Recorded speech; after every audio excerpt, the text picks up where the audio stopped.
Bonjour à toutes et à tous. Bienvenue dans les rendez-vous de Stephen K, le podcast. Je m'appelle Steven Kitirat, réalisateur et journaliste autodidacte. Depuis 2016, j'ai rencontré des personnalités hors du commun et je suis ravi de vous faire partager ces échanges. Ensemble, nous allons à la rencontre des héros du quotidien qui partagent leur vision du monde, une perception positive qui aide à envisager l'avenir avec optimisme.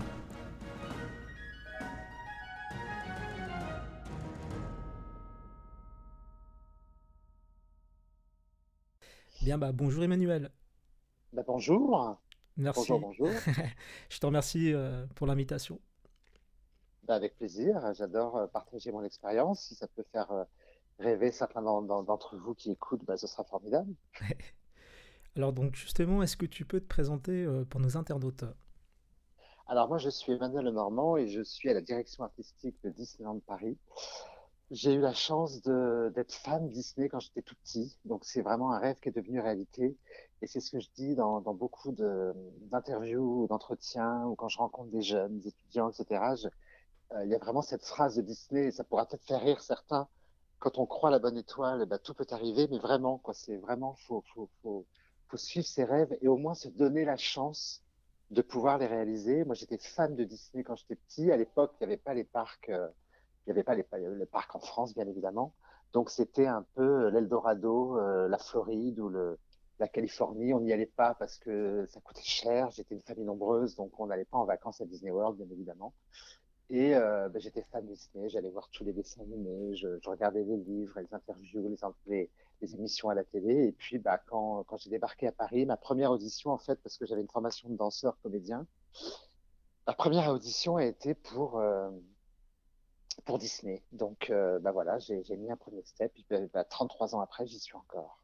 Énorme. Em- Énorme. Emmanuel, quels ont été les éléments déclencheurs de ta passion justement alors, Disney évidemment, mais qu'est-ce qui te passionne vraiment dans ce que tu fais en fait? Alors, j'ai une petite anecdote aussi qui est très très drôle quand on parle de réaliser ses rêves, et ça n'a rien à voir avec Disney. C'est que moi je suis né dans les années 60, enfin je suis né en 68, donc j'étais enfant dans les années 70 bien évidemment. Et à l'époque, la star pour les enfants c'était Chantal Goya. Et mes parents m'ont invité à Noël à voir un spectacle au Palais des Congrès. Et quand j'ai vu tous ces décors, j'ai vu ces danseurs, il y avait des vols, il y avait des costumes à foison. J'ai regardé ma maman à l'entracte et j'ai dit, mais c'est ça que je veux faire. Et ce qui est très drôle, c'est qu'aujourd'hui, je travaille aussi pour Chantal Goya puisque je monte tous ses plus gros spectacles. Donc, depuis 10 ans. Donc, c'est assez rigolo d'avoir comme ça rencontré l'univers du Disney, l'univers de Chantal et Jean-Jacques Debout avec qui je travaille depuis 10 ans. Donc, ça a vraiment été l'élément déclencheur. C'était la première fois que je venais à Paris, je venais de ma province et de voir tous ces costumes. Enfin, tout de suite, ça m'a parlé et j'avais 10 ans et voilà, je suis resté à fond branché. Après, ce qui m'a beaucoup motivé aussi, c'est le théâtre. Moi, j'étais un fou de théâtre, j'étais un fou de Charlie Chaplin. Quand j'étais adolescent, je connaissais tous ces films, j'avais ces posters dans ma chambre et c'était pour moi un homme incroyable. Un peu il y a Walt Disney, il y a Charlie Chaplin, il y a des hommes, il y a des grands hommes comme ça qui je trouve, qui ont changé notre siècle par leur vision, par tout ce qu'ils ont apporté. Et c'est vraiment, et l'envie d'écrire aussi beaucoup. Tout de suite, dès que j'avais 10, 12 ans, j'ai commencé à écrire, écrire, écrire. Et ça a été vraiment voilà, les éléments déclencheurs. Alors, est-ce que tu peux nous dire concrètement ce que toi tu fais à Disney en fait? Quelle est ta profession? Qu'est-ce que tu transmets en fait? Donc moi, je suis show directeur à Disneyland Paris. Donc c'est un métier formidable vraiment parce que je suis embauché bien sûr à plein temps chez Disney. Et c'est vrai que malgré le fait d'être CDI, en bonne et due forme, à travailler tous les jours, eh bien, ce métier fait qu'on a l'impression de faire un métier différent tous les jours, en tout cas d'avoir des challenges différents tous les jours. Je peux travailler sur une parade, sur la nouvelle parade, je peux travailler sur un événement qui va durer, un événement ponctuel, je peux travailler sur une nouvelle saison, je peux travailler sur mettre en valeur les personnages Disney. Donc voilà, chaque mission est différente, on travaille toujours avec des gens différents. Et quand on est à la direction artistique, ce qui est formidable, c'est que on est en fait, moi je parle toujours d'une pyramide, et sans prétention aucune, on est un peu en haut de la pyramide et on va travailler avec des ingénieurs, on va travailler avec des ingénieurs audio, on va travailler avec des costumiers, on va travailler avec des chorégraphes, des capitaines danseurs, on va travailler avec plein plein de gens et on va en fait décider de la couleur du spectacle et, euh, et donc voilà, travailler avec des designers également. Donc ça aussi, voilà mon métier au quotidien. Le rôle de la direction artistique, c'est vraiment que pour que le projet soit cohérent, il y a justement cette personne qui donne la couleur, qui donne l'envie, qui donne l'ambiance et qui va être comme ça, qui va diffuser une énergie qui va faire qu'à la fin, le spectacle va être cohérent. On va pas se retrouver avec un costume qui n'a rien à voir avec un décor ou un chorégraphe qui n'a rien compris, etc. Tout reste cohérent. Donc c'est vraiment ma mission à Disneyland Paris. Et bien sûr, à Disney, on a un héritage, évidemment, Disney, avec ce patrimoine de personnages fabuleux. Ça va de Mickey à Minnie à Dingo, évidemment, mais La Belle au Bois dormant, Cendrillon, les derniers, Vaiana ou tant d'autres. Et on va garder, on est en fait un peu les, euh, les gardiens de ce patrimoine et comment mettre en valeur les personnages Disney à travers les spectacles.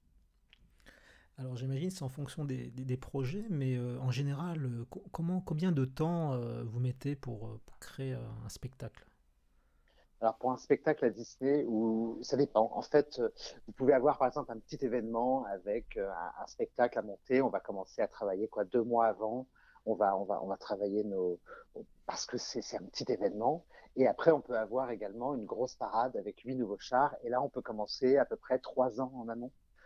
Donc c'est beaucoup de temps parce qu'en fait, il y a tout un travail de design déjà. Alors à la base, il y a tout un travail de brainstorming. Qu'est-ce qu'on va vouloir raconter? Quelle histoire on va vouloir mettre en scène?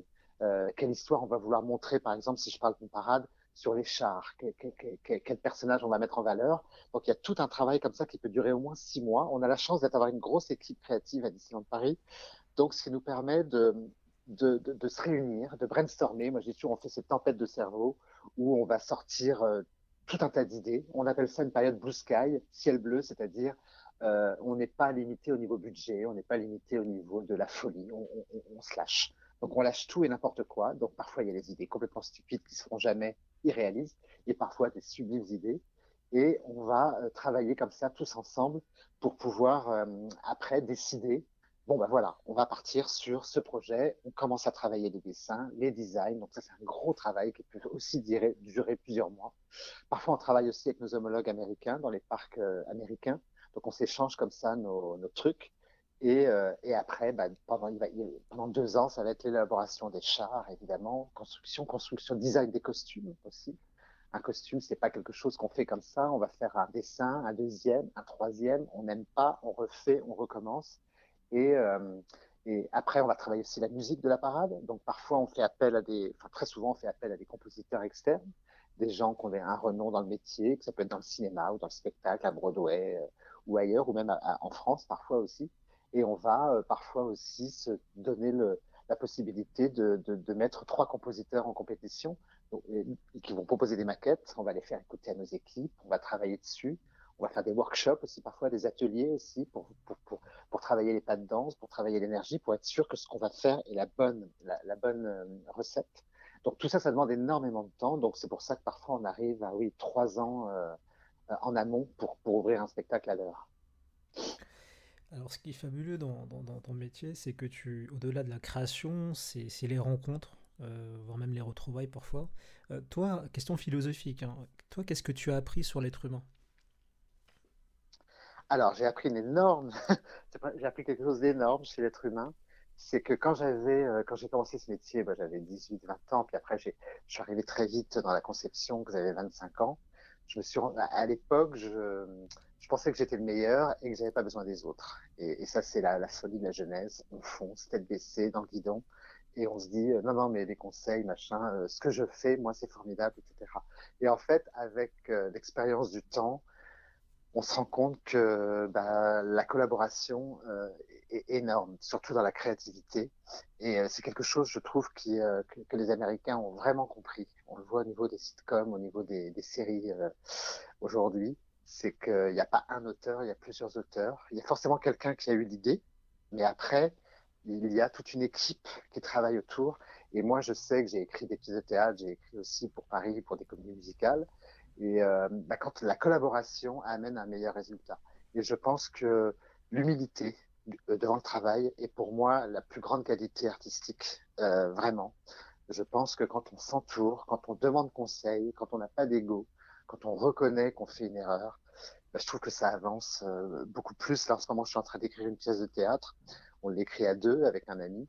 Et en fait, bah voilà, l'humilité du travail. Parfois, on part dans une direction et si la personne en face vous dit, je le sens pas, de tout de suite ne pas se sentir offensé, c'est bah oui, pourquoi pas, on explore la générosité et c'est vraiment la chose que j'ai apprise dans ce métier avec le temps. Alors justement, est-ce que tu as un message pour celles et ceux qui veulent réaliser leurs rêves? Oui, bah, c'est-à-dire que déjà, c'est- alors peut-être que le rêve se réalisera pas. Alors, je commence un peu négativement, c'est pas très bien. Ce que je disais tout à l'heure, c'est faut croire en ses rêves. Moi j'étais en province, Paris c'était loin, j'avais peur de tout ça. Et bah, la folie de mes 18 ans, enfin mes 17 ans, m'a fait monter à Paris. Je pense que vraiment le message, c'est de se donner la possibilité. C'est peut-être qu'on changera d'avis, peut-être que la vie vous donnera des signes que bah, c'est peut-être pas la chose à faire, mais en tout cas, c'est se donner la possibilité de, de réaliser ses rêves, c'est-à-dire de travailler déjà. Moi, je sais que pour le spectacle, moi j'ai écouté beaucoup de musique classique, j'ai été voir beaucoup de spectacles, beaucoup de conférences, des expositions, tout ça, ça vous nourrit, ça vous permet de nourrir votre créativité, de nourrir vos idées, en fait, parce que moi, c'est un métier d'idées, la direction artistique, évidemment, mais c'est vraiment de chercher les éléments qui peuvent, d'explorer les éléments qui peuvent vous mener à votre future carrière. Et de ne pas se dire, non, c'est pas possible, ou alors si les signes vous disent que c'est pas possible, c'est que bah, c'est donc pas votre chemin, mais vous serez au moins posé la question d'explorer ces envies, en fait. Je sais pas si j'étais très clair, mais Non, c'était très clair. Ouais. Alors Emmanuel, est-ce que tu as des choses qui t'énervent, qui t'écœurent dans ce monde? Ah, oui, évidemment, il y a des choses, mais après ça, je pense que c'est le commun des mortels. Il y a des personnes avec qui vous vous entendez formidablement, puis il y a des gens avec qui bah, le courant passe moins bien. Donc ça, c'est quelque chose avec lequel il faut vivre. Après, il faut savoir choisir, s'éloigner de ces personnes-là. Par exemple, si je parle de l'humain, des gens où d'un seul coup les bulles ne peuvent pas se rencontrer, ou il y a des mauvaises énergies.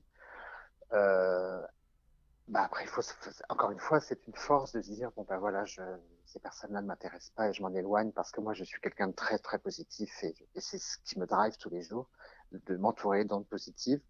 Après, des choses qui m'agacent dans ce métier, bah, ça pourrait être en fait l'inverse de ce que j'ai dit tout à l'heure, c'est-à-dire les gens qui ont un ego surdimensionné, on ne peut rien leur dire, on ne peut pas les conseiller, on ne peut pas travailler, mais c'est très compliqué parce que bah, je vis dans un milieu d'artistes où justement l'ego est parfois surdimensionné et j'en ai un également malgré tout, même si je dis qu'il ne faut pas en avoir, on en a tous un, on a une sensibilité, les artistes, nous on a une sensibilité à l'extrême, on est à fleur de peau. Donc effectivement, c'est toutes ces choses-là qu'il faut gérer et travailler avec. Mais je pense que si on y va dans la douceur et dans la gentillesse et dans l'harmonie, bah, après je pense que ça ne peut que porter ses fruits. Oui. Alors avec la situation actuelle, est-ce que toi, bah, du coup, tu as pris du recul? Est-ce que tu as des nouveaux projets que tu aimerais mettre en avant ou peut-être des projets que tu aimerais fortifier, renforcer peut-être? Ah bah moi je m'arrête jamais. Bah, pour Disney, pour l'instant je suis en télétravail, on travaille pour l'avenir du parc, donc évidemment on est déjà sur Noël prochain, on est sur plein de projets pour le 30e anniversaire. Donc pour moi j'ai envie de dire les choses n'ont pas changé, on travaille d'arrache-pied pour préparer la réouverture du parc. Après avec Chantal Goya, Jean-Jacques Debout, on prépare un nouveau gros spectacle pour dans les 2 ans à venir. Donc moi enfin ma force aussi, c'est de ne jamais m'arrêter. Effectivement, on est dans une période critique jamais vécue où tout s'est arrêté. Et justement, moi, j'ai profité de ce moment de répit, j'ai envie de dire, parce qu'on est beaucoup moins occupé. On se retrouve plus face à soi. Je vous l'ai dit, je suis en train d'écrire une pièce de théâtre avec un ami.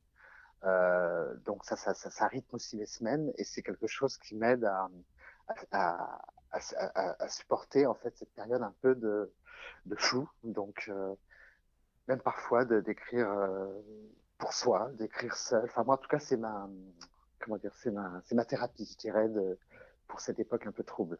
Oui. Alors, est-ce que tu aimerais remercier des personnes qui ont fait de toi ce que tu es en termes de valeur? Oui, tout de suite, je pense à une prof de théâtre que j'ai eue quand de 12 ans à 17 ans, quand j'ai fait le conservatoire de théâtre, où c'était Claudette Bellassène, une femme incroyable qui m'a appris plein de choses et c'était vraiment des cours très intenses. Après, j'ai envie de remercier, alors c'est complètement peut-être stupide, mais je parlais de Walt Disney, je parlais de Charlie Chaplin qui m'ont totalement inspiré Ouais. quand j'étais jeune et qui m'ont donné envie de rêver, de faire ce métier, de qui ont inventé un genre nouveau. Donc ça, je trouve ça. Après, il y a des gens aussi comme Tim Burton aussi que, alors bien sûr, c'est pas des gens que j'ai connus, mais je pense que c'est tous ces univers que j'ai rencontrés à travers le cinéma ou le spectacle qui m'ont séduit. Et, voilà, c'est un peu. Après, il y a des gens, mais bon, après ça, c'est mon comment dire, les personnes qui m'entourent, mais ça, c'est autre chose. Mais non, parce que enfin, je pense que ces grands maîtres à penser m'ont vraiment aidé pour choisir mon parcours et m'ont vraiment inspiré, vraiment. Et, euh, et je pense que comme c'est des choses qui m'ont touché très, très petit, que ce soit même Charlot ou Disney, même à l'époque Chantal Goya, parce que j'étais vraiment petit, mais ce goût du spectacle, des décors, des choses bien faites, des musiques. Jean-Jacques Debout est un super compositeur, moi que j'ai toujours admiré. Il a écrit pour tellement de gens et ça m'a vraiment inspiré, vraiment. Donc c'est des gens, oui, que j'aime remercier. Je l'ai déjà fait d'ailleurs avec eux, mais qui m'ont vraiment inspiré. Bon, bah sur ce, Emmanuel, je te remercie beaucoup là pour ton temps, Je ta vous en passion. prie. On sent que tu es passionné. Ça fait plaisir d'entendre ça parce que c'est ça le. C'est une chance d'être passionné parce Ouais. que je sais que parfois on rencontre des gens et même des jeunes. Alors, il y a beaucoup de jeunes qui m'écrivent et qui me contactent pour des stages évidemment à Disney et qui me demandent leurs conseils. Donc ça, souvent, c'est des gens passionnés, c'est formidable. Et parfois, on rencontre des jeunes qui ne savent pas. Et je trouve que enfin, c'est un peu dommage. C'est une chance. En fait, non, j'ai plutôt resté positif. C'est une chance incroyable d'être passionné sur cette terre de quoi que ce soit. Ou ça peut être un hobby hein, aussi. On peut être passionné. On peut faire un métier qu'on n'aime pas spécialement, mais le week-end faire des activités extraordinaires. On n'est pas obligé d'en faire son métier. Moi, j'ai la chance d'en faire mon métier, mais c'est vrai que Confucius disait, bah, tout le monde la connaît cette citation, mais faites quelque chose que vous aimez, vous n'aurez jamais l'impression de travailler. Mais c'est exactement ce que je ressens au quotidien, vraiment. Bah, sur ce, merci beaucoup, Emmanuel, pour ton temps et Ben, merci partage à vous. et continue à faire rêver, rêver On les va gens, quoi. essayer. Il faut, on en a besoin toujours. Merci, Emmanuel. Merci.